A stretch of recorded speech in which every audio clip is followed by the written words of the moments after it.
Man, they got mosquitoes and bugs all around this damn place, man. Hey, my bad. Good morning, y'all. But they got us parking our car. Now, we used to park like in the doctor's parking lot area, but I guess they've been putting boots on cars. They had never put one on mine, but I don't want to jeopardize by still parking over there thinking everything all good. So I moved my car, but it's over here by like a swamp, a man-made, not a swamp, a pond, a man-made pond. And they got like a lot of bugs around it, man. So they get into your car when you open the door. But hey, good morning. I just want to say, see, I don't be want to attack nurses, so I ain't going to say it on the nurses. I'm just going to say, if the respiratory therapist ain't panicking, I ain't tripping, the staff shouldn't be tripping as well. See, I'm going to say staff. I ain't going to say the nurses. I ain't going to say the charge nurse. I ain't going to say nurse supervisor. I ain't going to say all that. If the therapist ain't tripping, the nurses shouldn't be tripping. I'm respiratory therapy. I know what I'm doing. If you call me and I come in, I assess the situation and I ain't panicking, you should be like, oh, everything all good then. But no, y'all want to think, oh, he don't want to work. He don't know what he's doing. He ain't moving fast enough. I'm a respiratory therapist. What we represent, man? Big money bag. So let her know, man. Big money bag. Let me get my wave gown. I gotta get back on my wave, and y'all know I always come to the car and brush my waves. I'm finna really get. Damn, man, look at this big ass mosquito. Hold on, y'all. Look at this big ass mosquito, man. Big ass bug. Y'all know it's always come to my car and brush my waves. I gotta get back on my wave game, really, for real. I'm forever wavy, but I'm finna really get it like nice and luscious, and you feel me? Wavy and moisturized and oiled up. So last night, man, I'm having a great night, smooth night. I'm vibing, I'm chilling, ain't nothing going on. This is, you feel me? It is what it is. I'm vibing, you know. Respiratory been good to me. I'm enjoying the fruits of my labor at work on the clock. Got a big little raise. They told me I got a raise and a bonus. I'm like, all right, bet. It's lit. We good. I'm getting paid. Dreams come true. Hard work pays off. You feel me? They gave me, bro. I went from a little to a lot like that. And I remember when I posted a video saying how much I got paid, bro. And somebody in the comments said, that's ridiculous. You need to ask for a raise.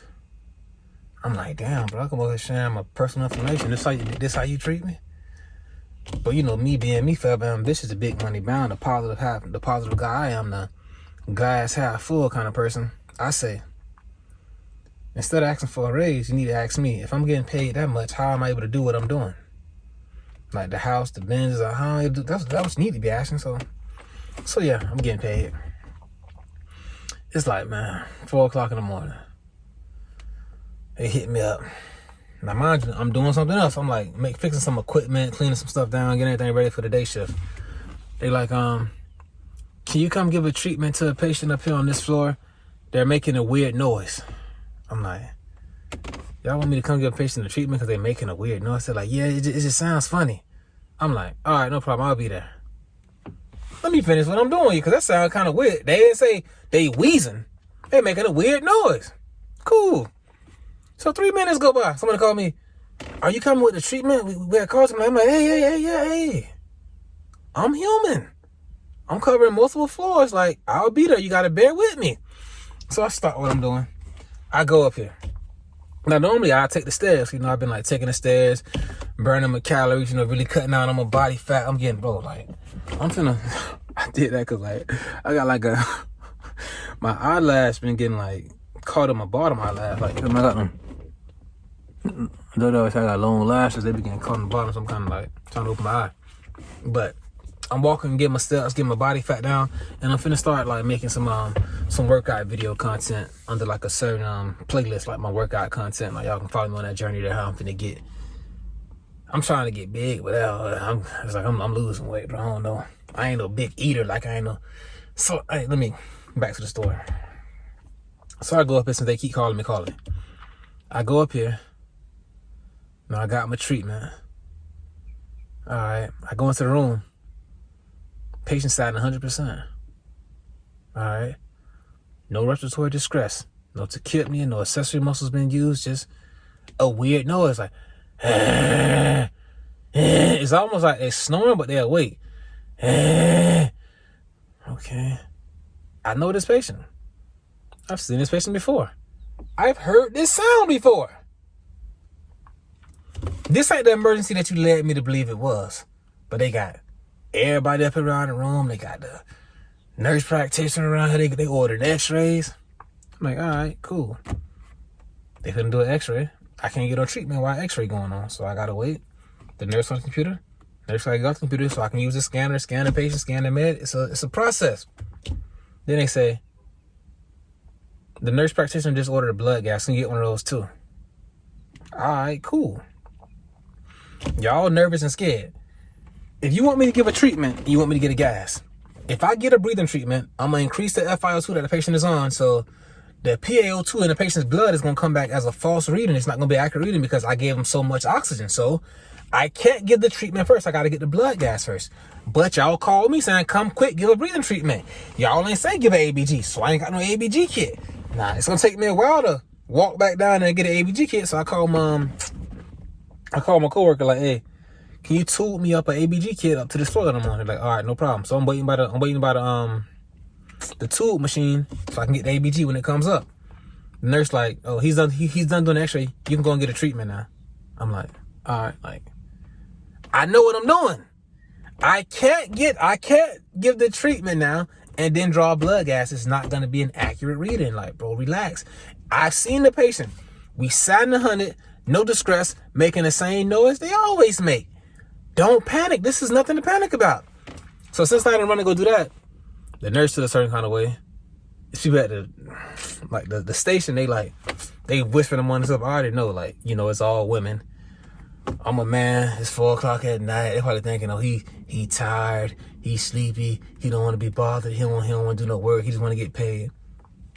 I'm going to do my job. There's steps to it. And there is no emergency here. I know this. I know respiratory therapy, like, but they don't. So they thinking this, he ain't moving fast enough. ABG kit finally come up. I go in there, talk to the patient, tell them I'm going to draw blood. Draw the blood. As soon as I hit that artery, the blood coming back is bright red. Beautiful blood. When you draw ABGs, the brighter the blood is, the more oxygenated it is. So this is a great sign. Now, if it was dark, that means the more CO2 it is, the less like ventilation is going on. So I can already tell that this is a perfectly fine ABG. So I'm drawing the blood. They still looking at me like, why is he thinking someone put the treatment on? Like, what is he doing? I'm drawing blood, dog. So get done drawing blood. Get the patient a nebulizer.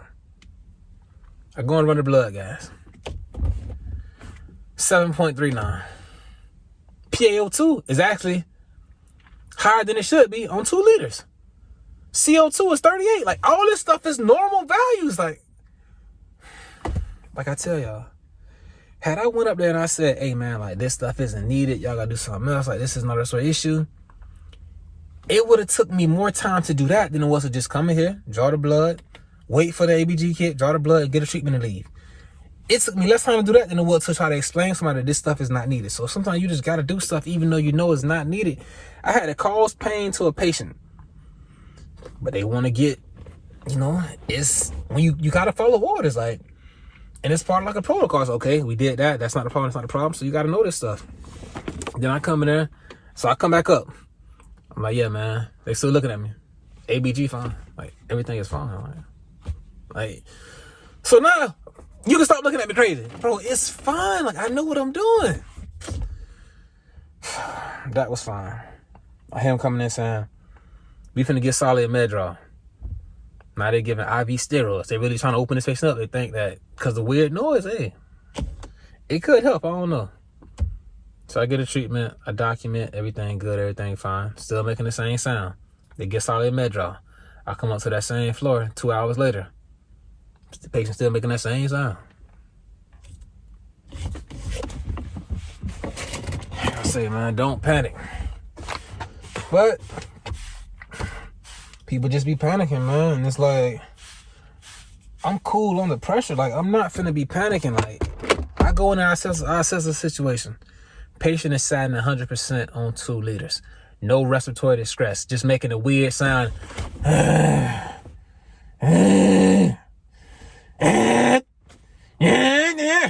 bro. That's how the dude sleep.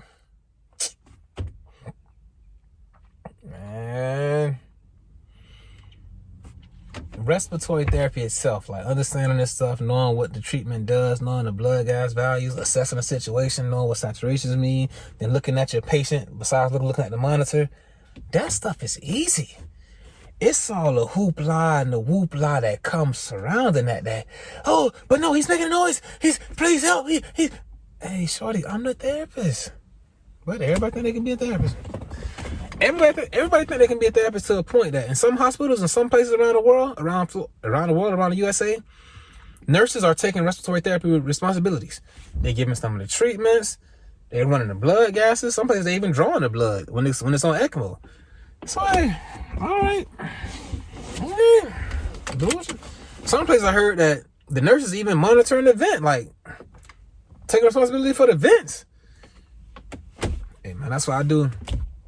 Everything in my power to keep my responsibility. Somebody called me and say, can you come switch the mode that the patient is on? I'm like, all right, no problem. They're like, can you show me how to do it? I'm like, nah, I can't show you how to do that because that's my job, security. But if you need me, just call me and I'll take care of it.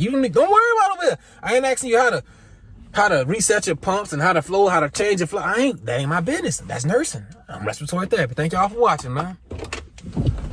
Let me stay wavy, man. Let me get to my baby boy. I gotta get to my son. I just had this damn car service just saying service A2. Man, these people here.